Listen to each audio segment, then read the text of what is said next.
আসসালামু আলাইকুম রহমতুল্লাহি ওয়া বারাকাতুহু। জি, আমি ডাক্তার মীর শহীদুল ইসলাম। অন্যান্য দিনের মতন আজকেও চিকিৎসা বিজ্ঞানের গুরুত্বপূর্ণ কোনো একটা রোগ জড়তা নিয়ে আলোচনা করব। যে আলোচনাটি দর্শক শ্রোতা আপনারা মনোযোগ সহকারে শুনলে অনেক উপকৃত হবেন। আলোচনাটা একটি আনকমন আলোচনা। সাধারণত সচরাচর এই আলোচনাটা আপনারা শুনবেন না। যে দর্শক শ্রোতা, এখন যে রোগ জড়তাটা নিয়ে আলোচনা করব, এটা হিউম্যান বডিতে হয়ে থাকে। এটা পুরুষ মহিলা উভয়ের ক্ষেত্রেই হয়ে থাকে। এই রোগটার নাম অ্যাঙ্কাইলোজিং স্পন্ডিলাইটিস। আমি রোগটার নাম আবার রিপ্লে করছি, অ্যাঙ্কাইলোজিং স্পন্ডিলাইটিস। তবে এটা মহিলাদের থেকে পুরুষের অনেক অনেক গুণ বেশি হয়ে থাকে। আর এটা কেন হচ্ছে এ ব্যাপারেও একটু আলোচনা না করে নয়। আমাদের শরীরে একটা প্রোটিন আছে, প্রোটিনটার নাম HLA-B27। এই প্রোটিনটার থাকার পরিপ্রেক্ষিতে এই অ্যাঙ্কাইলোজিং স্পন্ডিলাইটিসটা হয়ে থাকে। সব ক্ষেত্রেই যেটা হবে এমন কোনো কথা কিন্তু না। HLA-B27 নিয়ে একটু আলোচনা না করলে নয়। যেমন আমার প্র্যাকটিস জীবনে 2008 সালে 2008 সালে সর্বপ্রথম আমি জানতে পারি যে বাংলাদেশের মতন একটা জায়গাতে, এর আগে আমি থাইল্যান্ডে, ইন্ডিয়াতে, এই সমস্ত জায়গায় HLA-B20 সম্পর্কে আমি জানতে পেরেছি, কিন্তু বাংলাদেশের অনেক ডক্টররাই এ সম্পর্কে ধারণা রাখতেন না যে HLA-B27 এটা কি। তো 2008 সালে সর্বপ্রথম ল্যাবেড ডায়াগনস্টিক সেন্টার তারা এই টেস্টটা করার রিয়াজেন্টটা নিয়ে আসেন এবং তারা এই টেস্টটা করেন, এবং এই টেস্টটাও একটা ব্যয়বহুল। এই টেস্টটা যদি পজিটিভ আসে তাহলে অনেকেরই পজিটিভ আছে, পজিটিভ থাকলে হতে পারে, হবেই যে এমন কোনো কথা না, অ্যাঙ্কাইলোজিং স্পন্ডিলাইটিস। আর চোখের একটা সমস্যা, চোখ ফুলে যাওয়া, চোখ লাল হয়ে যাওয়া, এই দুটো সমস্যা বেশি বেশি দেখতে পাই।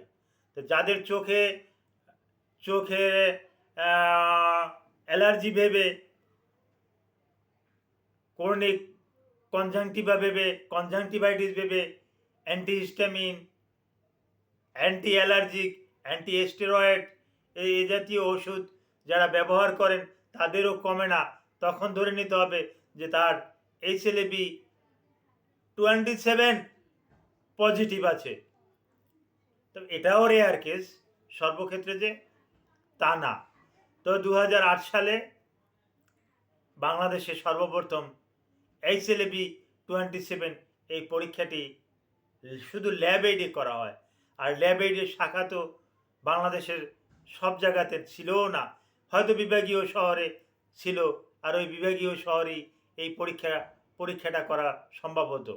আর 2008 সালেই এই পরীক্ষাটা করাতে ব্যয় হতো 3000 টাকার মতন। তো 2008 সালে 3000 টাকা যখন খরচ হতো, তখন আমি একটা হিসাব দেই, তখন গরুর মাংসের কেজি ছিল 200 টাকা, অর্থাৎ 15 কেজি গরুর মাংসের দাম একত্র করলে একটা HLA-B27 এই পরীক্ষাটা করা সম্ভব হতো। যে কালের বিবর্তনে এটার এক এক জায়গাতে এখন বিভিন্ন জায়গাতে করা হয়, এক একটা রিয়েজেন্ট দিয়া করা হয়, পপুলারে এক একটা রেট নেয়। আমি বলবো না কোন ল্যাবে কত নেয়। তারপর ল্যাব এইড এক রকমের নেয়, মেডিনোভা এক রকম নেয়, এছাড়া আরও অনেক ইবনি সিনায় এক রকমের নেয়, বিভিন্ন ল্যাবরেটরিতে HLA-B27 পরীক্ষা করতে এক এক রকমের রেট হাঁকানো হচ্ছে। তবে যতটা রেট হাঁকানো হচ্ছে অতটা কিন্তু রিয়েজেন্টের দাম না। তো আসলে HLA-B27 জিনিসটা কি? আমি আগেই বলছি HLA এটা হিউম্যান বডির একটা প্রোটিন, যেটাকে আমরা HLA দিয়ে বুঝি হিউম্যান লিউকোসাইটিক অ্যান্টিজেন। আমি আবার বলছি, হিউম্যান লিউকোসাইটিক অ্যান্টিজেন। এটা কোথা থেকে আসে? এটা জন্মসূত্রে পাওয়া। এটা পিতামাতার থাকলে আপনার আমার হতে পারে, হবেই যে এমন কোনো কথা না। এরকমেরও আছে মাতার থেকে আসলো, মায়ের থেকে আসলো HLA-B27, আবার ওই একই রোগীর বাবার থেকে আসলো HLA-B34। HLA-B34ও একটা পরীক্ষা কিন্তু আছে। এখন আমি HLA-B27 নিয়ে আলোচনা করছি, যার পরিপ্রেক্ষিতে ওটাই গেলাম না। তো পিতামাতার থাকলে সন্তানের হওয়ার একটা চান্স থাকে, হবেই যে এমন কিন্তু কোনো কথা না। তা এটা একটা সময় আমরা বলতাম যে ওই মহিলারা বলে যে ওই নারী হয়ে জন্মিয়েছি, এটা বড় একটা অভিশাপ। কিন্তু আমি বলবো যে না, HLA-B27 এর ক্ষেত্রে পুরুষ হয়ে জন্মেছি, এটা সমাজের জন্য একটা অভিশাপ। এটাও একটা কথার কথা, এখানে অভিশাপ বলতে কোনো কথা নাই। আপনাদেরকে বোঝানোর জন্য এই উদ্ধৃতিটা আমি দিলাম। অর্থাৎ নারীর থেকে পুরুষের HLA-B27 এটা পজিটিভটা বেশি হয়ে থাকে। টোটাল 100%, অর্থাৎ 100 জন পুরুষ মহিলার যদি জরিপ করা যায়, করা হয়েছেও ইতিপূর্বে, সেক্ষেত্রে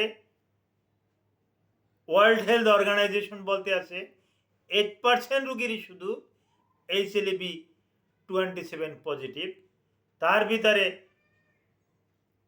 পুরুষের সংখ্যা ডাবল। তো বুঝে নিতে পারেন। আর HLA-B27 এটা থাকলেই যে অ্যাঙ্কাইলোজিং স্পন্ডিলাইটিস হবে এমন কোনো কথা না। এটা আপনি পৈতৃক সূত্রে আপনি পেয়েছেন। আমরা বলি এটা জেনেটিক ডিসঅর্ডার, জেনেটিক একটা সমস্যা। জেনেটিক থেকে আপনি পেয়েছেন, জিন থেকে পেয়েছেন। তো মানবদেহে 13 জোড়া বা 46টি ক্রোমোজোম আছে। এই ক্রোমোজোমের ভিতরে 6 নম্বর ক্রোমোজোমের কাজ হলো, 6 নম্বর কোষের কাজ হলো ওই আমাদের অটোইমিউন মানে শরীরে যে রোগ প্রতিরোধ ক্ষমতা, এই রোগ প্রতিরোধ ক্ষমতাটা কিন্তু একটু বাড়িয়ে দেয়। এই 6 নম্বর ক্রোমোজোমের কাজ কিন্তু তাই। তো 6 নম্বর ক্রোমোজোমটা আর এই কাজটা ওই HLA-B27 এটা কিন্তু একটু বিঘ্নিত করতে পারে, যার পরিপ্রেক্ষিতে HLA-B27 যাদের আছে তাদের ক্ষেত্রে কিন্তু এই সমস্যাটা কিন্তু বেশি হয়। তবে এটা নিয়ে ঘাবড়ানোর কোনো কারণ নাই, ভয় পাওয়ার কোনো কারণ নাই। এই যে 8%-এর কথা বললাম, ওয়ার্ল্ড হেলথ অর্গানাইজেশন বলতেছে যে 8%-এর পজিটিভ থাকে। এই 8% হলো 0.05%। তাহলে দেখা যাচ্ছে যে 1000 জনে 1000 জনে 5 জনার হয়তোবা রোগের লক্ষণ দেখা দিতে পারে, নাও দেখা দিতে পারে। তো এটা নিয়ে ভয়ের কোনো কারণ নাই। আর HLA-B27 এটা কারো যদি একবার পজিটিভ হয়ে যায়, মৃত্যুর আগ পর্যন্ত এটা পজিটিভই থাকবে এবং তার থেকে আবার তার সন্তানদের মাধ্যমে কিন্তু তার সন্তানের মাধ্যমে এটা কিন্তু ছড়িয়ে যাবে। অর্থাৎ আপনার HLA-B27 পজিটিভ আছে, এটা তো সারা জীবন থাকবেই, এর কোনো ওষুধ নাই যেটা নেগেটিভ হবে, এরকমের কোনো ওষুধ নাই। মূলত আপনার থেকে আপনার যে জেনারেশন আসবে, আপনার যে সন্তান আসবে, তার ক্ষেত্রে কিন্তু HLA-B27 এটা কিন্তু পজিটিভ হবে। আর আলহামদুলিল্লাহ আমাদের দেশে কিন্তু এই অ্যাঙ্কাইলোজিং স্পন্ডিলাইটিসের ভালো চিকিৎসা আছে। আমরা ভুল করে অর্থোপেডিক সার্জনদের কাছে যাই, আর অর্থোপেডিক সার্জনরা কিন্তু এর চিকিৎসা করে থাকেন, কিন্তু আসলে অর্থোপেডিক সার্জনের কিন্তু এই বিভাগটা কিন্তু না, এটা কিন্তু রিউমাটোলজি বিভাগ নামে একটা বিভাগ আছে। এটা পিজি হাসপাতালে আছে, ঢাকা মেডিকেল কলেজ আছে, বা বাংলাদেশের বিভিন্ন মেডিকেল কলেজে আছে রিউমাটোলজি বিভাগ। অর্থাৎ একজন ভালো মানের রিউমাটোলজিস্ট ওই অ্যাঙ্কাইলোজিং স্পন্ডিলাইটিসের চিকিৎসাটা দিবেন। Thank you all.